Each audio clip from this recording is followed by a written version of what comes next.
Jaz moram zelo jasno povedati, da nekaj seveda razumem, kaj je ekonomika in kaj je gospodarstvo, nekje so pa tudi usode ljudi. In zgodbe, ki sem jo predvsem spremljal iz medijev, mi je seveda se na nek način posebno dotaknila in že na samem odboru, mislim, da je bil odbor za delo in za gospodarstvo, ko smo se pogovarjali o tem problemu, sem jaz jasno takrat povedal, da vidim edino rešitev za dolgoročno, da firma ostane, je, da se naredi ta premislek o spremembi strategije,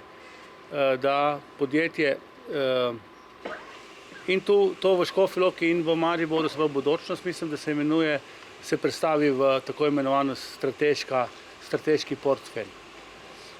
In to sem danes tudi na nek način obljubil, da bom to zagovarjal kot minister za gospodarstvo na vladi, ko se bo sprejemala nova strategija. Obenem pa so mi direktorica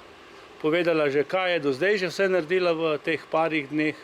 Moram reči, da sem tudi zelo zadovoljen, kaj so naredili obrtniki Škofje Loke